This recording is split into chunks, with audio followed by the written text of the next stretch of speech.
All right, this is Unit's video. It's going to be talking about Unit 7 about Microsoft Windows security tools. So for this one, it's really simple. This is a very important video. I feel like everyone should watch this one. I'm going to make this one high priority. So in this unit, we're going to be talking about the control panel, Windows settings, administrative tools, security and maintenance, Windows Defender Security Center, and Windows Defender Firewall with Windows Update. Things that we have done in practice and in first round. So section 1 is basic security policies and tools. So Windows has several versions, which is professional, home, and etc. Each version has a set of security tools with different looks, capabilities, and ways to access them. This training unit has several options for accessing almost all the security tools to perform specific tasks. In any case, the search capability in the Windows versions will assist users and administrators in finding the appropriate task tool for the task.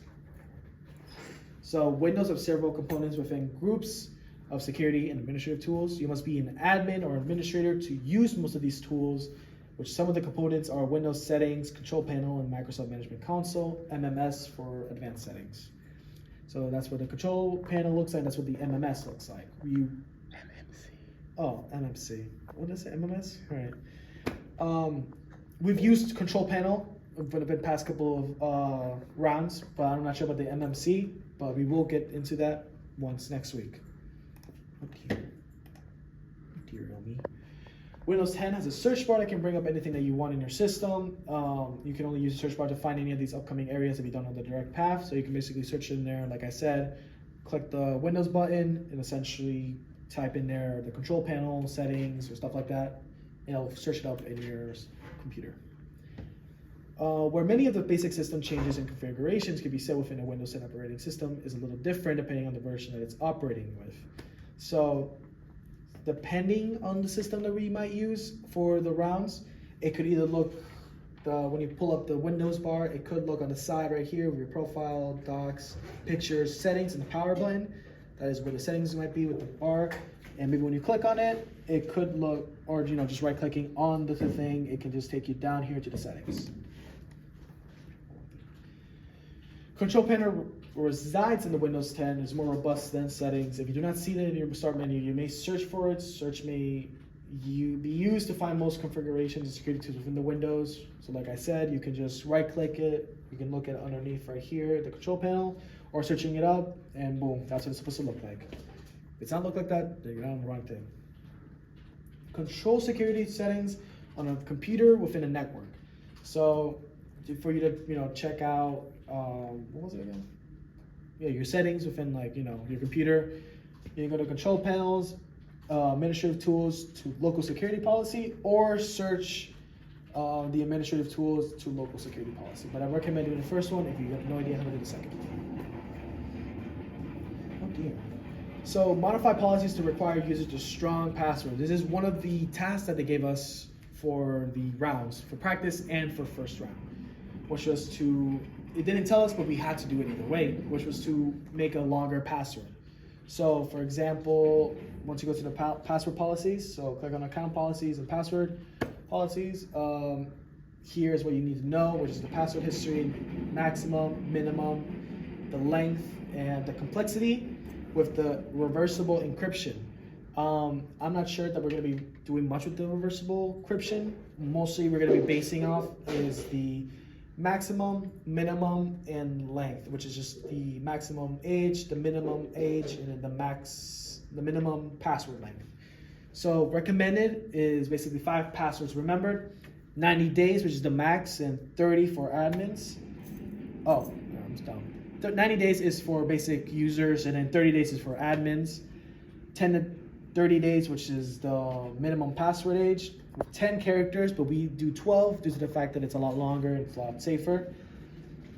You can enable complexity requirements, which is, adding symbols, uppercase, lowercase, stuff like that to make it more complex. And you can disable the reversible encryption because, I don't think that's really necessary, but if you want, you can add that. You have account lockout policies. This only happens whenever you unsuccessfully enter the password, and it will give you like many tries, like on your iPhone. If you try your password for too many times, you will get logged out and you have to wait a certain time. This is what this is essentially. The recommended amount For a lockout duration, just 30 minutes, the individual can only get 3 to 10 invalid login attempts. And then the reset account, after you fail to get put in the right account after so many tries, it's 30 minutes. That is the recommended settings amount, because in no way, no one can get into your personal life or files. Windows Defender is the most important defensive tool in Windows, because it allows you to check things that you don't even know are in your computer, and it can protect you and remove viruses or anything that's vulnerable, essentially. So how to get there? You click Start, which is your Windows, click on Settings, Windows Settings to Update and Security to Windows Security. Or the second one, just click Start, Control Panel, System Security, Security and Maintenance to Security. So it basically notifies you if Windows identifies a problem with or updates for Windows updates, Internet security settings, network firewall, spyware related protection, user account control, virus protections, and Windows backup. All of these will need to be checked onto the rounds every single time you do it. Obviously with the virus protection, you need to turn that on because it can check for any malware that's inside the computer and will do its attempt to destroy it. Sometimes it will not work, so you'll need to do it manually, which is a little bit more complicated, but we'll get into that probably at a different time. Windows offers a free program called Windows Security Essentials. If you choose a different anti-malware program, you should disable the Windows Defender first to avoid any complications, because those two will fight till the death for your computer. Firewalls.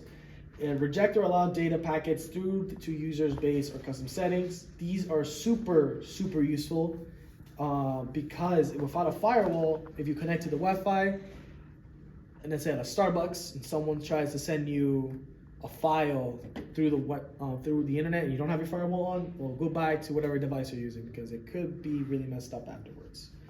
So go to the firewall. You could click on Start, Windows Settings, Update and Security, Windows Security, the firewall and network protection. Or you can just right click to start, Control Panel, Windows Defender firewall. Or just search the firewall through the search tab down there. And check it, turn it on. So let's see here, enabling Windows firewall exceptions. There are some things that you want to, let's say you have like an app that says that it's malware, but you think that it's not.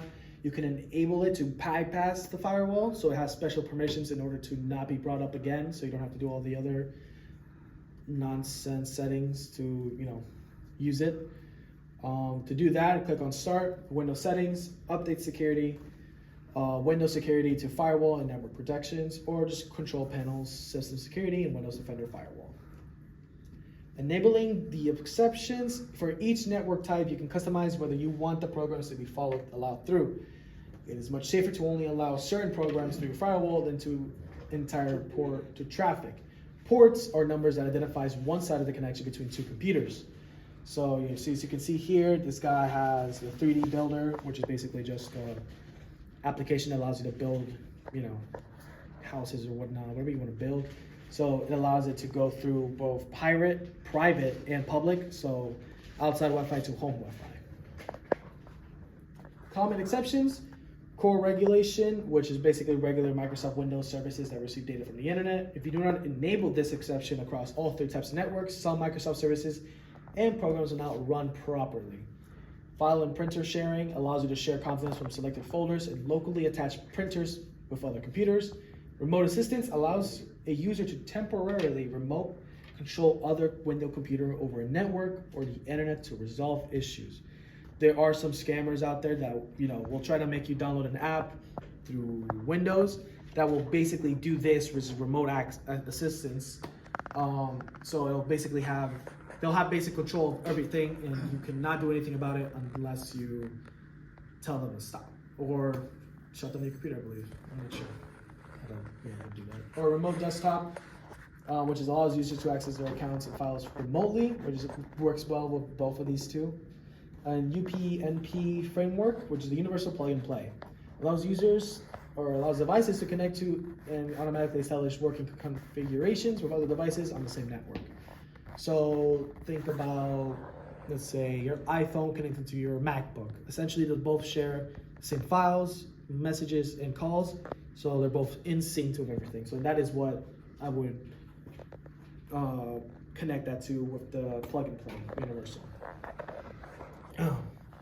More of the firewall, like I said, you can enable it and essentially allow it to go through either public or private Wi-Fi's. Windows updates. Let me see here.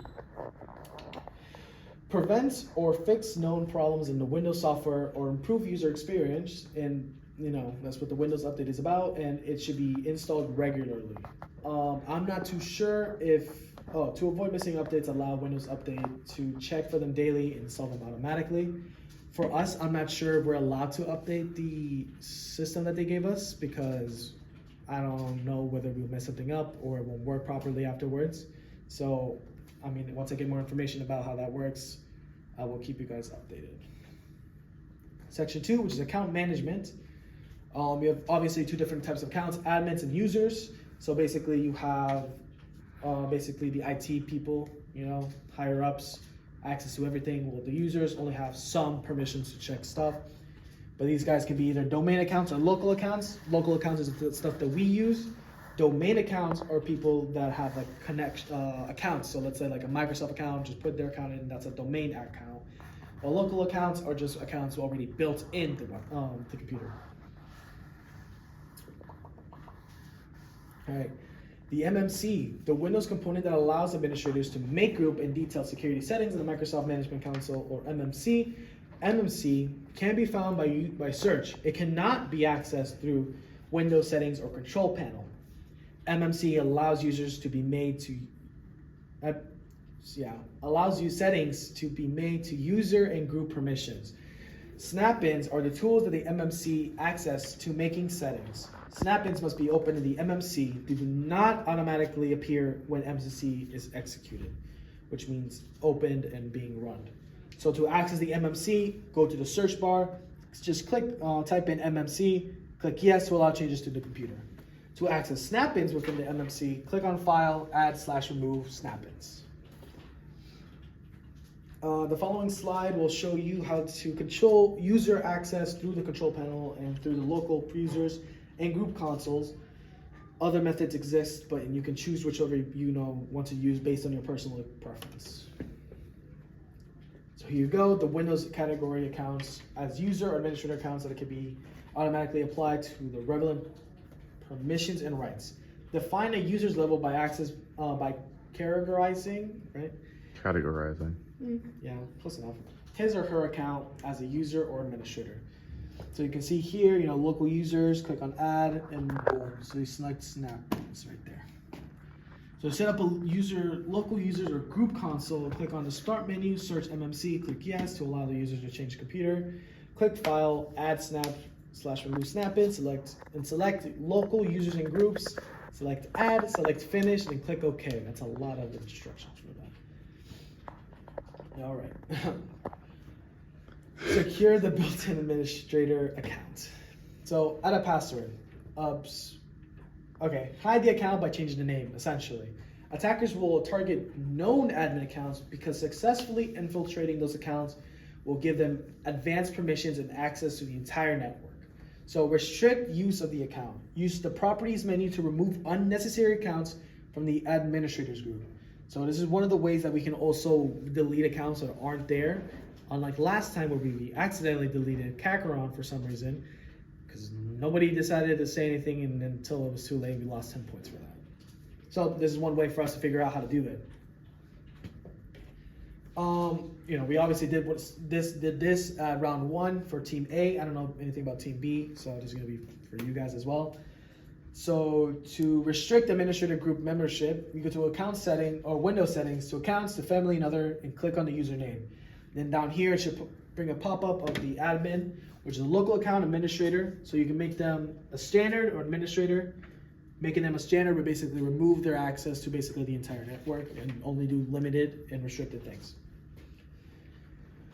Disable the built-in guest account. So disable this account so people cannot anonymously access a computer. While someone is on a guest account will not have they will not have direct access to other users' information, but they can still significantly disrupt the resources of the local computer. So you just gotta go back to the MMC, go down here to the guests and the properties to disable that. I'm actually gonna do all this on my computer when I get home. You're gonna do that? Yeah. Yeah, I didn't know you can even do that in the first place. So that's pretty new, even for me. And we could get 10 points for this too, so just saying. Console options. So, restrict administrator group membership. So you see here, administrator accounts allow people to efficiently make changes across the network or computer and to monitor and control the use of the shared resources. Because of those advanced permissions, administrator accounts need to be specifically well protected and limited to only a few individuals. So remove unnecessary users from the administrator group. I forgot who we removed that one day, but he was not an admin, so we make him a standard and remove them from the entire group, and that worked. And we got a couple good points from that too. So you go to properties, to administrator, and then remove. So it changes the group's membership are not effective until the next user logs in. So yeah. So set passwords for all accounts. So Windows settings will not be allowed to change. The changing of passwords for all the accounts. So to do that is to go to the control panel, go to users accounts, again to user accounts, manage other accounts, and then click on the user's name. If it'll work. Why don't you use the scrolling thing? Oh God. Yeah, no. So removing users. Only current authorized employees should be having access to the organization's network. So basically admins that are allowed to do everything on their computer. So make sure your users directory is up to date and remove unnecessary accounts. So like what we did, so this guy right here is moving ISO. So he right clicked him, clicked on delete, and clicked yes to delete him.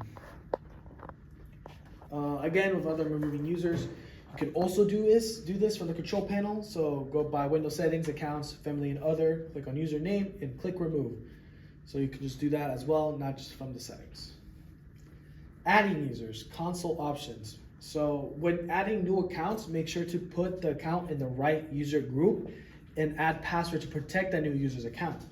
So they right clicked and clicked on new user. And in the second panel right here, they put the name, their password, and their group, as well as what they can do. Here is the Windows settings and the control panel options. So to do that, go to Windows settings, account, family and other, click plus add someone to this PC. Note that you may only choose to add a user without sending information or a Microsoft account. So for the control panel, go to the control panel, user accounts, manage other accounts, click to add a new user in PC settings. Everything that's in? Yep.